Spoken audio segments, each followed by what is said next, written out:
Hey, and welcome to the writer's commentary for the Batman Beyond portion of Batman Beyond Unlimited number 5. I'm Adam Beechin, the writer in question. Norm Brayfogle drew the story. Andrew Elder is our colorist. Saida Temofonte, our letterer. Sarah Gatos, our assistant editor. And Jim Chadwick, our editor. The amazing cover was drawn by Dustin Nguyen. Before we get started, I want to address a couple of questions that have come up a couple of times in the last bunch of weeks. The first is the question I get about whether or not these stories will be collected in their own trade paperbacks, or whether or not all of Batman Beyond Unlimited featuring Justice League Beyond and featuring Superman Beyond will come out as one trade when the time is right. DC can correct me on this, but from what I understand, each of those separate stories will have their own trades. So when Batman Beyond accumulates enough stories to be worthy of a trade, you'll see a Batman Beyond trade specifically without any other stories in them. Same goes for Justice League Beyond and for Superman Beyond. The second question I want to address is where these particular Batman Beyond stories fall in terms of the continuity of the animated series. It's a question I've gotten since we started with Hush Beyond a couple of years ago. These stories fall between the end of the original animated series Batman Beyond and when the final Justice League Unlimited episode epilogue takes place. So there's a big gap of years in between those two things, and our stories fall in between those, telling the story of what happens in the years between. So hopefully that gives you an idea of where these take place and where they stand in the continuity of the Beyondiverse. This issue comes with a major spoiler alert. If you have not read the issue yet, I urge you to stop this commentary right now and go back and read the issue before you get to the commentary. Otherwise, you're going to have some major surprises spoiled for you. You have been warned. Now to the issue, Legends of the Dark Knight, Jake.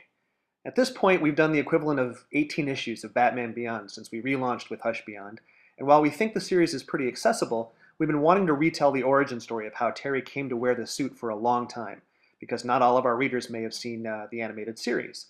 The trick, of course, is not boring readers who know Terry's history and his origin story. How do you make it feel fresh, add some surprise to it? To me, the answer is to show it from someone else's perspective. If you followed my writing, you know I like the perspective of the ordinary guy, the guy whose life is affected by the hero or the villains without them knowing it. So in thinking about Terry's origin, I thought about who might have pulled the trigger on Terry's dad, a scene we never actually saw. I know people assumed it was Mr. Fix, but to me Mr. Fix is too slick to do anything like that, which could be traced back to him. He'd delegate and ensure he had plausible deniability. So then, who would he have delegated to? That guy was going to be our eyes into the story. Once I started the script, I started looking for ways to tie the character story in with the larger themes of the animated series and the lead characters. Batman Beyond has always been, to me, about inevitability and destiny, about the drawing together of Bruce and Terry to the ultimate point of where the animated series brought it. There's a very careful orchestration to the parallels of the characters' histories, a deliberate shaping that's being attempted. It's not perfect. Bruce loses both his parents when he's very young, Terry loses one when he's older, and more formed as a person, and that's why I wonder if he'll ever be as driven as Bruce, which makes for great conflict between them as Terry approaches a point where maybe he has to decide what he wants to do with the rest of his life. But those parallels are there, and I wondered what if there were other parallels that perhaps Bruce and Terry might never be aware of, ones that weren't intentional, but could still add depth to the connection between them. That would make a retelling of Terry's Batman origin much more fun and a whole lot less dry than a straight-ahead flashback. Which led me to consider all of Batman's history, and that's always fun. Was there a character that was pivotal in Bruce becoming Batman that I could somehow incorporate to play a similar role for Terry? Well, anyone who was around when Bruce became Batman would be older than Bruce now, so that wasn't likely. But a relative might make sense and would add to the generational theme, and so it hit me. Joe Chill. Batman's basic origin is pretty common knowledge to casual comic book fans, but some might not know the specifics, that the robber that killed Bruce's parents was named Joe Chill. Originally, he was intended to be nameless and faceless, so that every night Batman went out to fight crime, he was psychologically going after his parents' killer. But comics being comics, eventually the robber got a name and a backstory, which has since undergone a lot of retconning and stuff. But the essential truth remains: Joe Chill killed Bruce Wayne's parents. So to me, if you imagine that Joe Chill wasn't a rich guy to begin with, and that maybe he had a family, it's possible that family never left Gotham and never rose above working class. A descendant of Joe's could easily have gone to work for Wayne Powers. It would be a coincidence, but I don't think it's a huge stretch. A cool coincidence. Once I had Jake, playing out the rest of the story only made things cooler in my mind.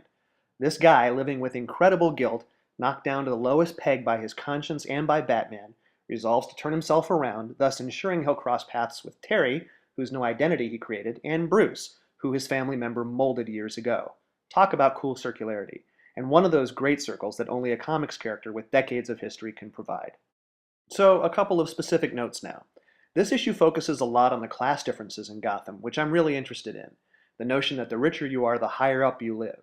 Every month, I'm constructing more in my head a map of Neo-Gotham, how many levels there are, where the class breaks are among them, what each level looks like as opposed to any other. Here, Norm shows us what the very bottom looks like. It's not all that different from the shadiest parts of big cities today, other than to place the infrastructure for the highest levels here, which is why you see lots of pipes and concrete columns. Technological advancements are the fewest here because no one's invested in these places.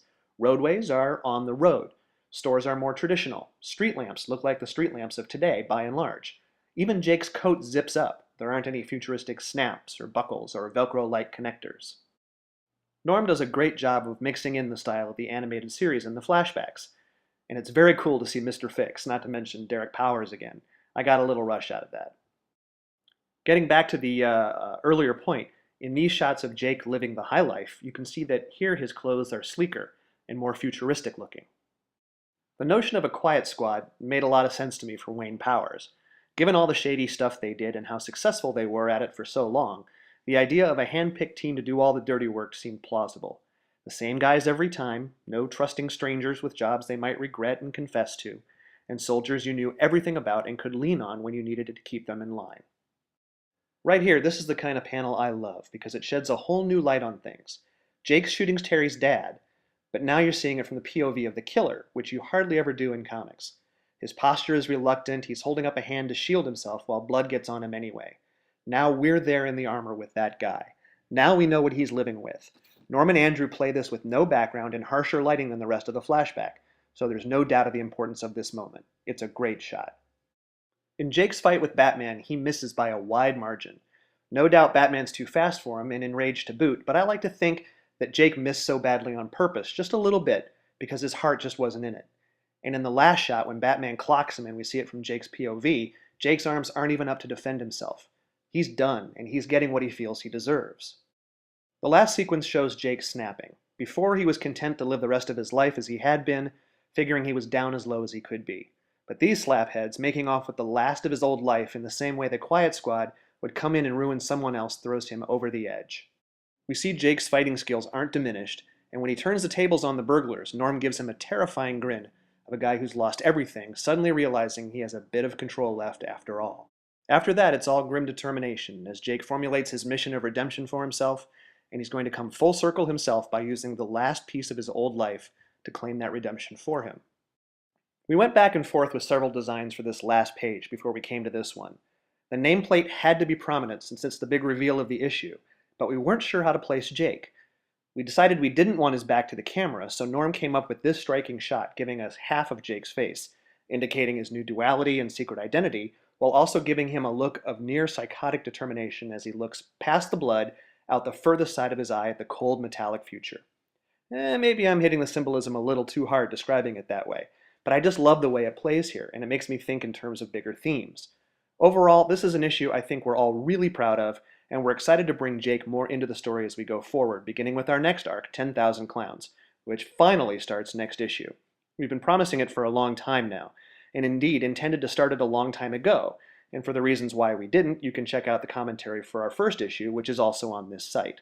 Luckily, in the intervening issues, we've been able to create some material that will help us make 10,000 Clowns hopefully a deeper, richer experience. So that's the story behind Legends of the Dark Knight, Jake. I hope you enjoyed it, and I hope that the ending served as a surprise for a lot of you out there.